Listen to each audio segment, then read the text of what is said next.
কায়েদান আও আলা জামবিন, বসে অথবা কাত হয়ে, কিবলামুখী হয়ে।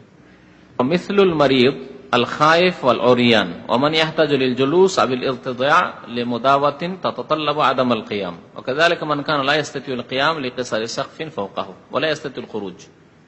কোন কোন ক্ষেত্রে বসে নামাজ পড়তে পারবে? লেখক বলছেন যে প্রথম তো মারিদ তো হাদিসে প্রমাণ হয়ে গেল, তাই না? কি যে সাল্লে কায়েমান ফাইন লাম তাস্তাতি ফাকায়েদান ফাইন লাম তাস্তাতি ফাআলা জাম। তো হাদিস প্রমাণ করলো যে অসুস্থ ব্যক্তি দাঁড়িয়ে নামাজ না পড়তে পারলে বসে পড়বে, বসে না নামাজ পড়তে পারলে শুয়ে পড়বে। এর ওপর অন্যান্য বেশ কিছু মাজুর ব্যক্তিদেরকে, যাদের শরীয়তে গ্রহণযোগ্য ওজর রয়েছে, তাদেরকে কিয়াস করা হয়েছে। বহু মানুষ রয়েছে যারা ওই হুকুমে শামিল। এইরকম কিয়াস শরীয়তে আছে। এর আগে বহুবার বলেছি যে শরীয়তে এক রকমের কিয়াস আছে, আর এক রকমের নেই। কিন্তু আমাদের দেশের মানুষরা অনেকে কিয়াস বলে কিয়াসের দরজাকে এমন করে খুলে দিয়ে আর সাধারণ মূর্খদেরকে বোকা বানানোর জন্য কোরআনে নেই হাদিসে নেই কিছু আছে কিয়াস আছে, কোরআন এবং হাদিস বাদ দিয়ে। অথচ হাদিসে স্পষ্ট দলিল আছে, অথচ কোরআনে তার দলিল আছে, কিন্তু সেগুলি অমান্য করে বলছে কিয়াসের খেলাফ, সেজন্য হাদিস মানা যাবে না। এরকম কথা এমনকি বুখারী শরীফ, সহিহ বুখারীর যে হাসিয়া লেখা হয়েছে ভারত থেকে, লেখকের নাম বলছি না, নাহলে চমকে উঠবে অনেকে, তো তাতে লিখেছে যে আনাস রাদিয়াল্লাহু তাআলা আনহু আর আবু হুরায়রা রাদিয়াল্লাহু তাআলা আনহু, তারা বলছেন তারা গায়র ফাকিহ সাহাবী ছিলেন। আউযুবিল্লাহ, মানে হাদিস রিওয়ায়াত করেছেন কিন্তু বুঝতেন না। গায়র ফাকিহ মানে এই যে আপনি হাদিস পড়ছেন, মুখস্থ রাখেন, অনেক হাদিস মুখস্থ, কিন্তু তার অর্থ বা ওইভাবে অত সুন্দর বুঝছেন, এটি তো গায়র ফাকিহর অর্থ। গায়র ফাকিহ ছিলেন, অথচ তারা ফতোয়া দিতেন। বানু উমাইয়ার কালী আবু হুরায়রা রাদিয়াল্লাহু তাআলা মদিনার ফুকাহে সাহাবাদের মধ্যে ছিলেন। তাদের জীবনী পড়ে দেখুন, সাহাবায়ে কেরামদের সিরাতুস সাহাবা, যে তারা মিন ফুকানু মিন ফুকাহিস সাহাবা, তারা ফতোয়া দিতেন। তাহলে ফাকিহ না হলে ফতোয়া দিতে পারে নাকি? যদি কোরআন হাদিস থেকে ফিকহ না বুঝে তাহলে কি করে ফতোয়া দিবে? সে মাসলা সামনে আসলো তাহলে হতভম্ব।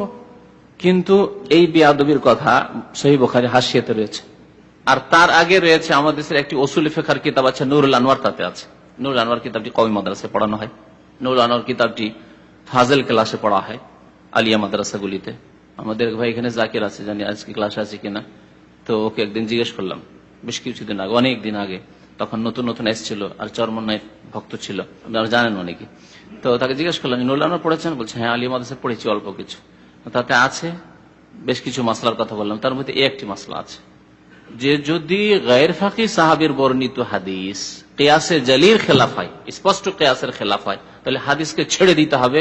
সাদ্দান লি বাবিল কিয়াস, তাদের আরবিটা উচ্চারণ করে বলছি, মানে কিয়াসটা ঠিক রাখতে হবে, কিয়াসটা অটুট রাখতে হবে, মানে আকলি দলিলটাকে ঠিক রাখতে হবে, যুক্তিটাকে ঠিক রাখতে হবে, হাদিসের রসুল বাদ দিতে হবে। এই এক দুঃসাহসিকতা।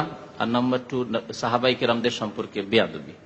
এই বেয়াদবি যখন মাউদুদী সাহেব করেছেন, তখন একবার আমাদের এক শ্রেণীর লোকেরা উঠে পড়ে লেগেছে। ঠিক, অবশ্যই বেয়াদবি করেছে, অবশ্যই ধরার, কিন্তু আপনার কিতাবে আছে সেটা ধরতে হবে না, সেটাকে দূর করতে হবে না, নিজের দোষটাকেও দূর করতে হবে। কিন্তু এগুলিকে ঢেকে রাখা হয়, বরং বর্ণনা করা হয় মাদ্রাসা ছাত্রদের সামনে যে ওই হাদিসটি নেওয়া যাবে না। কোন হাদিসের ব্যাখ্যাতে যদি আপনাদেরকে পৌঁছায় তাহলে বেশি লম্বা হয়ে যাবে, কিন্তু হাদিসটা শুধু ইঙ্গিত করছি। হাদিসুল মুসাররা বলে মশহুর আছে সেই হাদিসটি ফিকহের কিতাবে।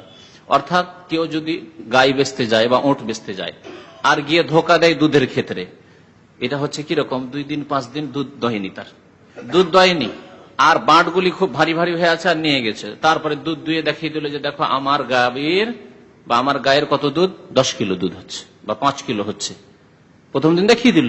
আর এই ধোকা দিয়ে 5,000 টাকার জিনিস 8,000 টাকা 7,000 টাকা বিক্রি করে দিল। 5 কিলো দুধ পাবো, অসুবিধা কি? 10 কিলো দুধ পাবো, অসুবিধা কি? কিনে নিল বেশি পয়সা দিয়ে। দ্বিতীয় দিন এসে বাড়িতে দুধ দুয়ে দেখছি 1 কিলো দুধ হয় না। বুঝতে পেরেছেন? এরকম যদি ধোকা দেয় তাহলে যে ক্রেতা, তাকে ইখতিয়ার দেওয়া হয়েছে, তুমি তার সামান ফিরিয়ে দাও। তাহলে দুধ যদি খেয়ে নিয়েছো, প্রথম দিন দুধ দিয়ে 5 কিলো দুধ খেয়ে নিয়েছো, তার কি হবে নিষ্পত্তি? নবী সাল্লাল্লাহু আলাইহি ওয়াসাল্লাম বলেছেন যে ওখানে ওই ঝগড়াকে মীমাংসা করার জন্য নবী সাল্লাল্লাহু আলাইহি ওয়াসাল্লাম একটি সমস্যার সমাধানই দিয়ে দিয়েছেন, যাতে ঝামেলা না হয়, যে না বেশি দুধ হয়েছিল তো কম হয়েছিল তো এত লিটার হয়েছিল, ওসব ঝামেলাই না থাকে।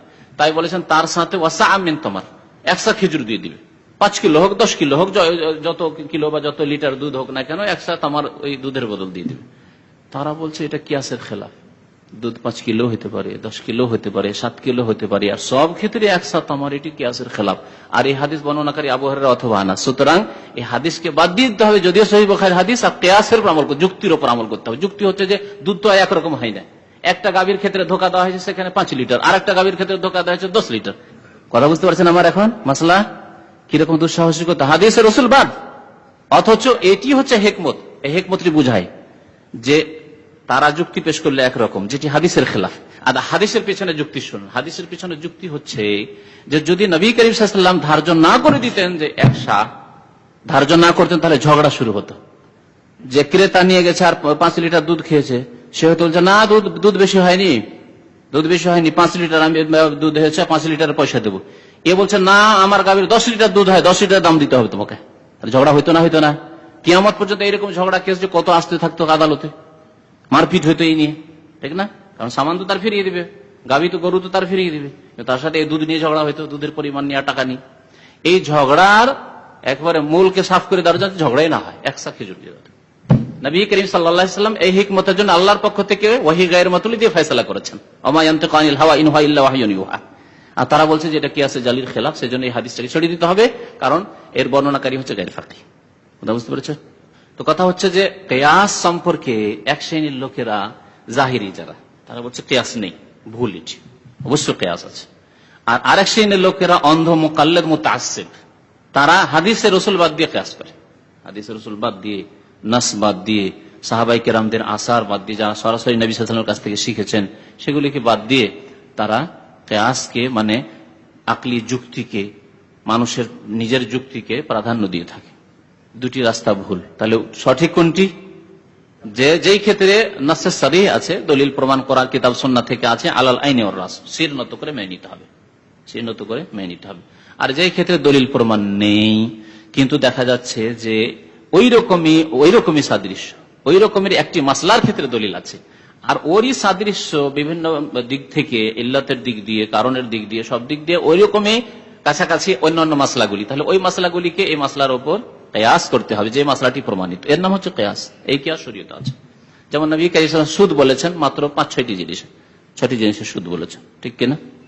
তাহলে 6টি জিনিসের সুদ সীমিত। জাহিরিরা বলছে, ইবনে হাজম জাহিরি বা দাউদ জাহিরি, তারা বলছে মাত্র 6টি জিনিসের সুদ, তাহলে অন্য কিছু তার সুদ নেই। আয-যাহাব বিয-যাহাব বলেছেন নবী সাল্লাল্লাহু আলাইহি ওয়াসাল্লাম, আল-ফিজ্জাত ফিল ফিজ্জা বলেছেন, আল-বুররা বিল বুররা বলেছেন, আশ-শাইর বিশ-শাইর বলেছেন, আল-মিলহু বিল মিলহি বলেছেন। বাস। তাহলে যদি মধু কম বেশি করে বিক্রি করেন, গুড় যদি কম বেশি করে বিক্রি করেন, চিনি যদি কম বেশি করে, তো সুকার বিশ সুকার হাদিস আছে, সুদ নাই। 1 কিলো চিনি দিলেন, আজকে ভাই আমার বাড়িতে মেহমান এসেছে, চিনি নেই, তো 1 কিলো চিনি দেন, আপনাকে 2 কিলো দেবো। জায়েজ না? না জায়েজ। কিন্তু জাহিরা বলছে যে না, এটা হাদিসে নেই, সুতরাং জায়েজ। বুঝতে পারছেন? ভুল।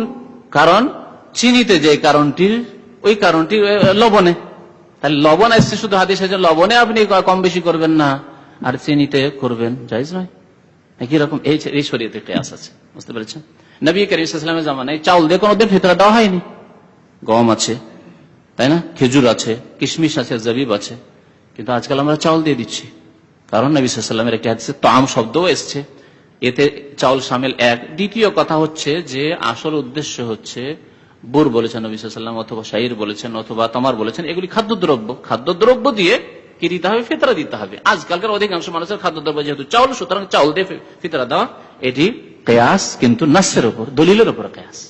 বুঝতে পেরেছেন? বাতিল কিয়াস নয়, কিয়াসে ফাসিদ নয়, বা কোরআন এবং হাদিসকে পিছনে ফেলে দিয়ে কিয়াস নয়। তো এখানেও কিয়াস করা হয়েছে রোগী ব্যক্তির উপর, মারিজের উপর। কাকে? আল খাইফ ওয়াল ওরিয়ান, ভীত ব্যক্তি। একজন লোক নামাজের সময় হয়ে গেছে, আর ওই সময় দুশ্মনরা, শত্রুরা তাকে তাড়া করেছে, আর সেই সময় নামাজের রক্ত চলে যাচ্ছে, তাকে নামাজ পড়তে হবে।